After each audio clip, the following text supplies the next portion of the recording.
함께 읽으신 하나님의 말씀 이사야서 2장 1절로부터 5절 말씀입니다. 이사야서 2장 1절로부터 5절 말씀 다 한 목소리로 읽겠습니다. 아모스의 아들 이사야가 받은 바 유다와 예루살렘에 관한 말씀이라.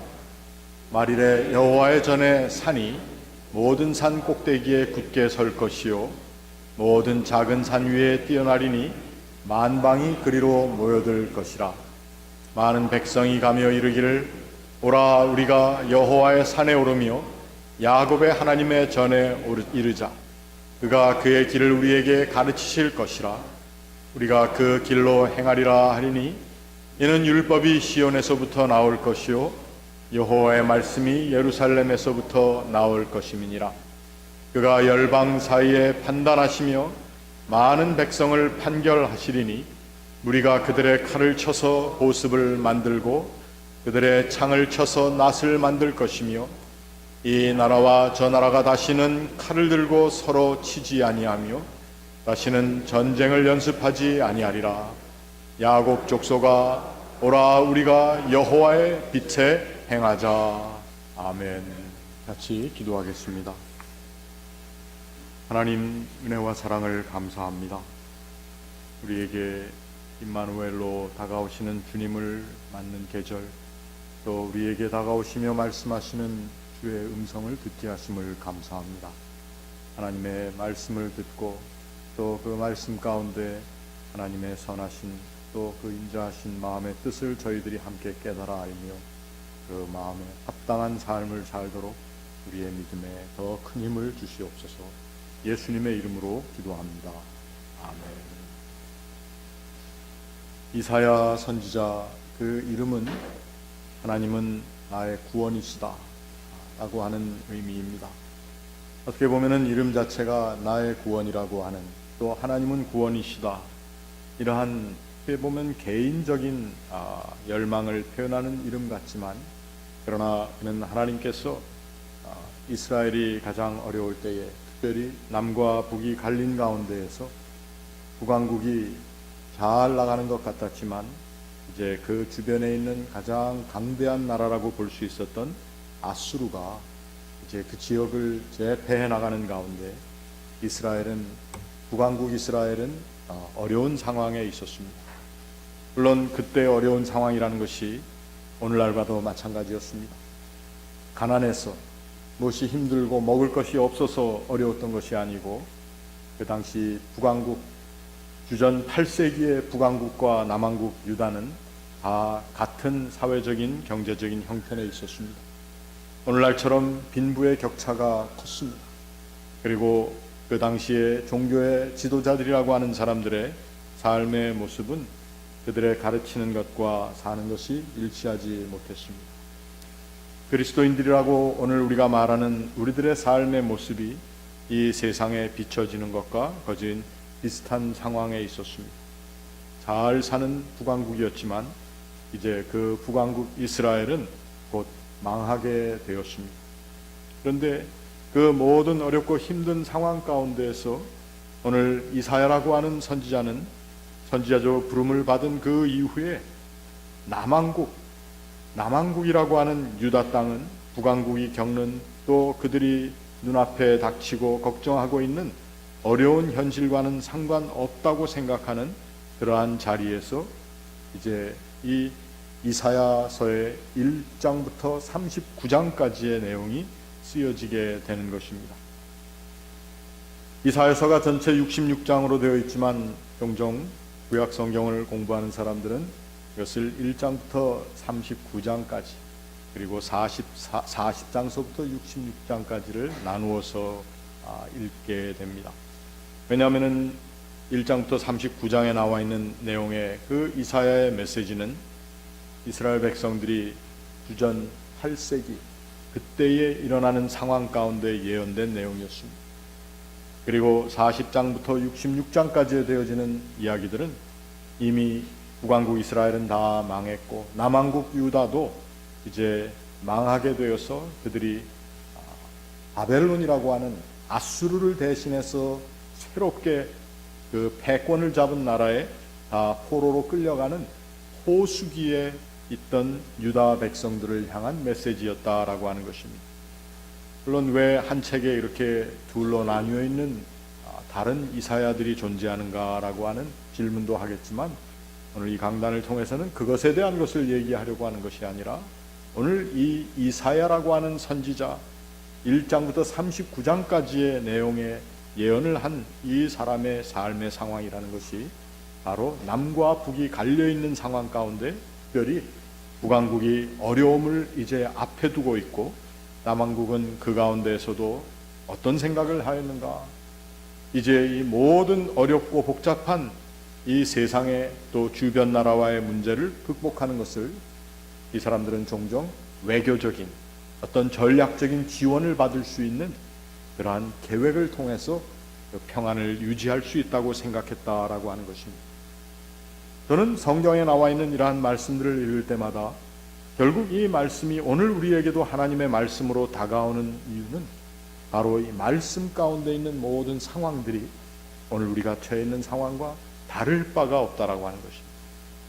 우리는 그러한 말을 들을 때 먼저 이 나라의 또는 오늘 정치적인 사회적인 문제를 딱 먼저 떠올리곤 하는데, 사실 정치적인 사회적인 상황만을 얘기하는 것이 아니라 오늘 이러한 정황은 우리들의 마음 가운데 있는 우리의 사고의 정황도 마찬가지로 이야기를 하고 있다고 하는 것입니다. 나라들은 외교적인 방법을 통해서 또는 군사적인 지원을 통해서 이 세상의 어떠한 방법을 통해서 길을 찾고 자신들의 이익과 안전 그리고 평안을 찾고자 하는 것, 이것들이 나라와 나라 사이의 이 세상의 사회적인 그림이라고 본다면, 오늘 우리 개인의, 우리의 영혼의, 오늘 우리가 살고 있는 내 인생의 모습 가운데에는 정말 어떠한 마음을 가지고 내가 처해 있는 삶의 자리를 내가 대하고 있는가 하는 것입니다. 오늘 우리가 읽은 말씀의 본문을 보면은 종종 이것을 많은 사람들이 예루살렘으로 향하여 가는, 그래서 종종 책으로도 나와 있고 많은 사람들이 얘기하며 선교적인 전략으로까지 얘기하는 소위 말하는 Back to Jerusalem, 예루살렘으로 다시 가야 한다라고 하는, 그래서 모든 것이 예루살렘을 중심으로 일어난다라고 하는, 어떻게 보면은 성경에 그렇게 얘기되어 있는 것 같지만 늘 그것을 문자적으로만 이해하는 그러한 경향이 있다고 하는 것입니다. 그래서 예루살렘이 회복돼야 된다, 유대인들이 다 돌아와야 된다, 이 세상의 마지막 날의 그 모든 정황은 다 예루살렘을 중심으로, 우리 말로 얘기하면 팔레스타인에 있는 모든 문제들이 해결될 때에 이 세상에 종말이 온다, 뭐 이렇게까지 얘기를 하고 있습니다. 그래서 어떤 사람들은 어떻게든지 이스라엘을 회복시켜야 된다, 이러한 신학적인 사상을 가지고 많은 사람들이 이스라엘 중심으로 이 세상의 일들을 생각하고 꾸려나가며, 한 나라의 유력한 대통령조차도 그 일을 위해서 자신의 정책을 펴나가는 그러한, 어떻게 보면은 참 어리석은 생각들을 할 때가 많다는 것입니다. 오늘 이 예루살렘으로 많은 사람들이 돌아간다라고 하는 것은 우리가 어떤 지역적인 예루살렘, 시온이라고 하는 그 산만을 이야기하는 것이 아닙니다. 오늘 그 자리는 하나님께서 이 세상 가운데 가장 연약하고 보잘것없는 백성을 하나님의 백성 삼으신 하나님의 은혜의 중심이라고 우리가 생각할 수 있어야 하는 것입니다.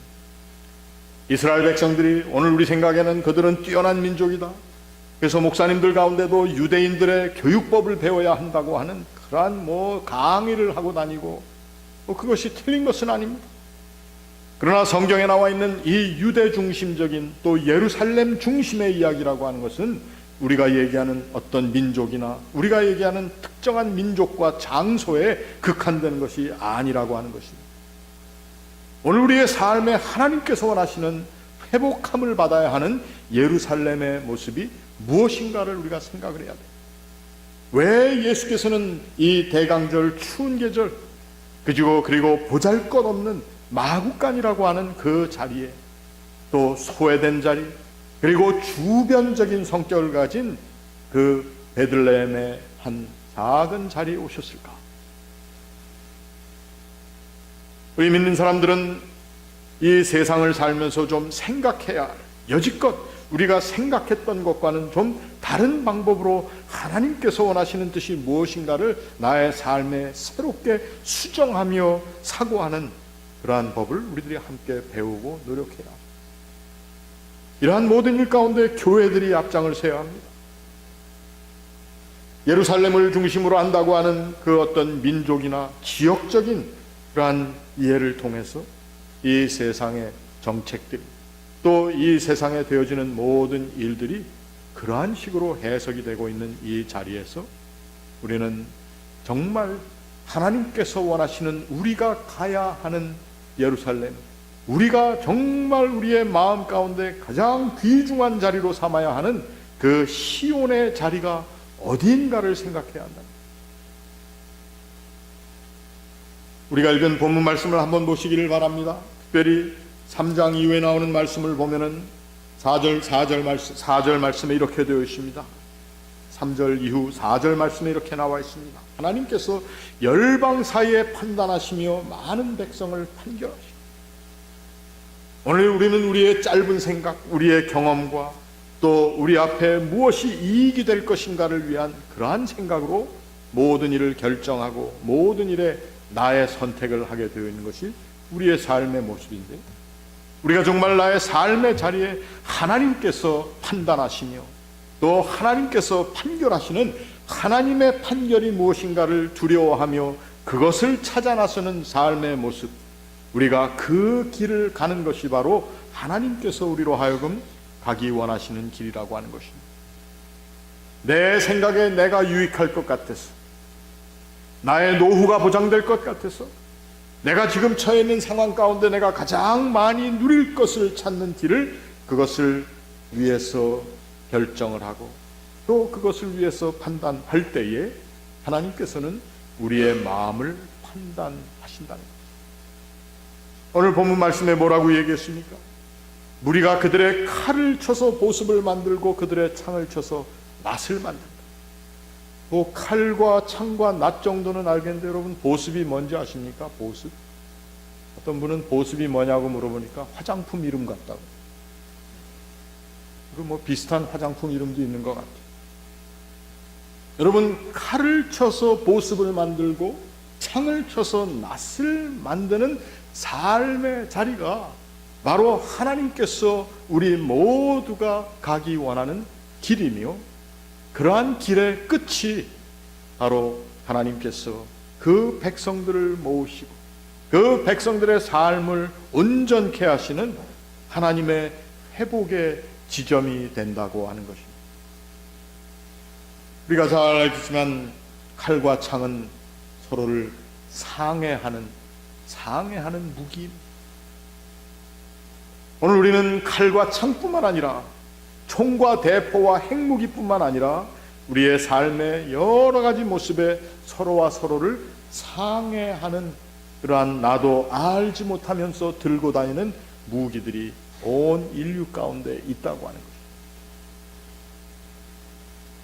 그런데 그 파괴와 상해의 무기들, 크게는 나라와 나라끼리 전쟁하는 전쟁, 정치의 한 정당과 정당이, 하도 정당들이 많아서 무슨 당이 무슨 당인지 모르는 그러한 상황 가운데에서 그들이 주고받고 서로를 겨냥하는 그러한 모든 언어의 횡포들이 다 사실은 칼과 창입니다.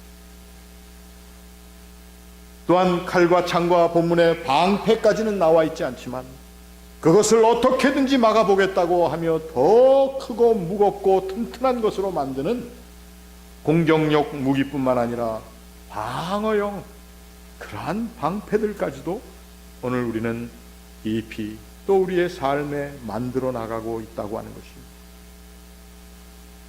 하나님께서는 예언의 말씀을 통해서 오늘 우리가 그 하나님이 말씀하시는 예루살렘, 하나님께서 의도하신 회복의 자리인 시온에 가기 위한 우리의 모습이 어떠해야 할 것인가를 말씀하고 있는데, 오늘 하나님께서 여호와의 빛에 행하며 그 길에 가기를 원하는데 그 빛이 무엇이겠습니까? 그것은 바로 예수 그리스도께서 우리에게 주신 빛입니다. 그 빛이라고 하는 것은 무슨 회전전등처럼 이렇게 비추는 빛이 아니라 어떻게 보면은 그리스도의 삶의 구체적인 모습입니다.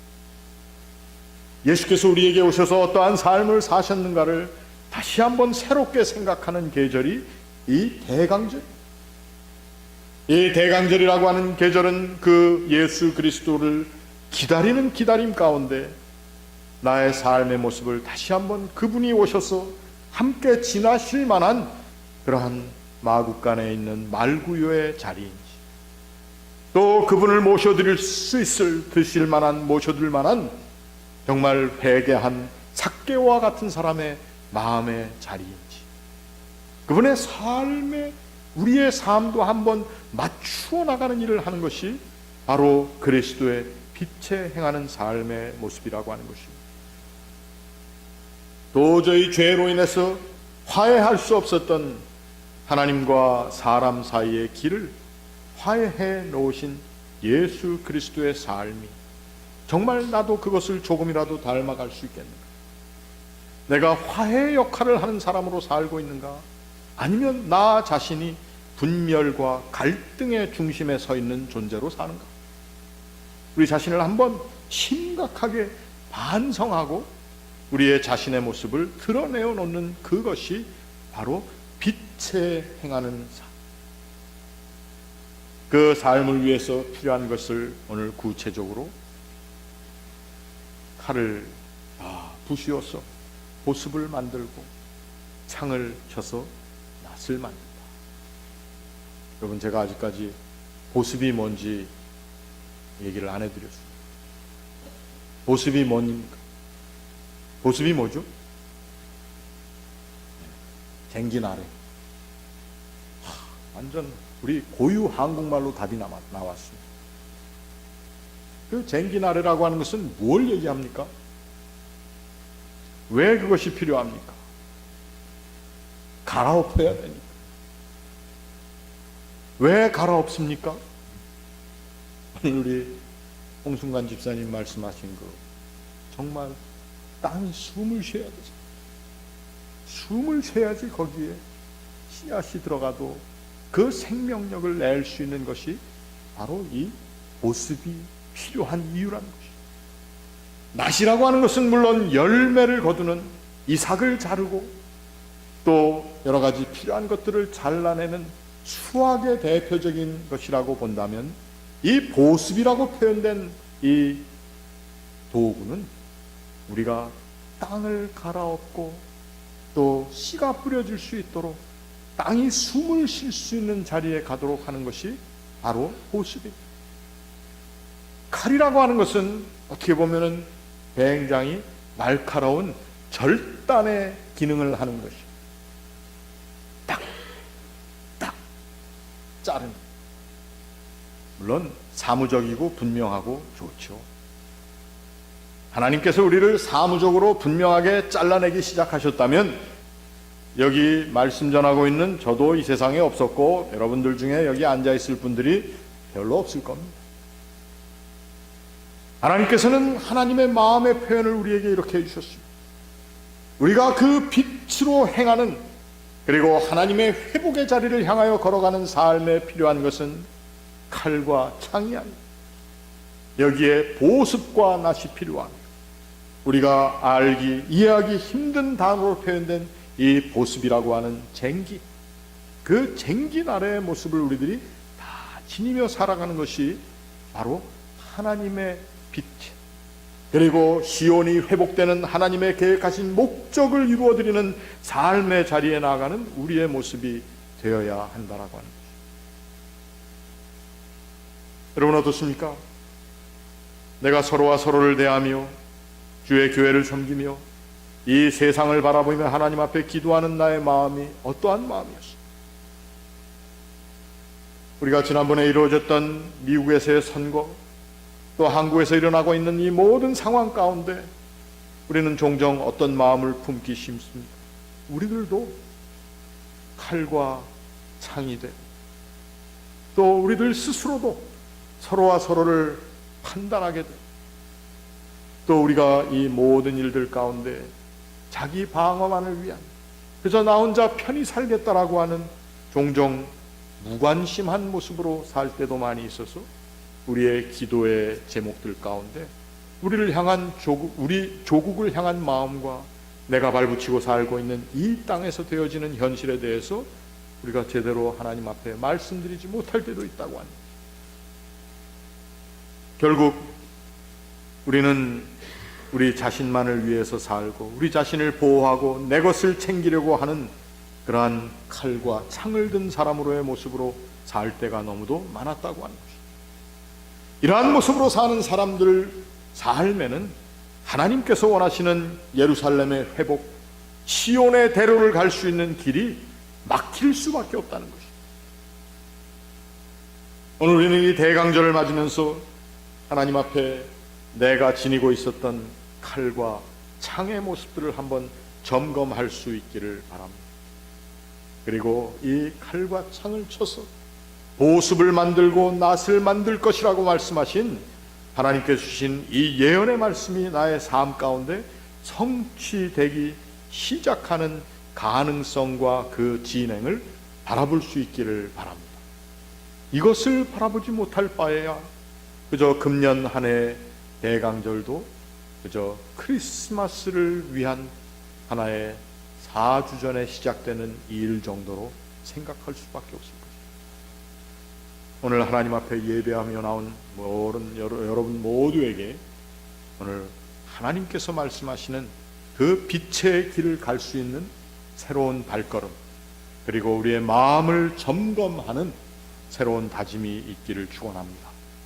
우리의 교회가, 우리의 나라가, 또 우리가 두고 온 조국과 그 조국에 있는 모든 교회들이, 그리고 이 세상을 사는 오늘 그리스도인들이 여호와의 빛과 길로 행하는, 그래서 창과 칼을 쳐서 보습과 또 낫을 만드는 이 세상 가운데 나의 삶뿐만 아니라 내 주변의 삶에 하나님이 주시는 생명의 숨결을 회복하기 시작하는 복된 계절 될 수 있기를 주님의 이름으로 축원합니다. 같이 기도하겠습니다.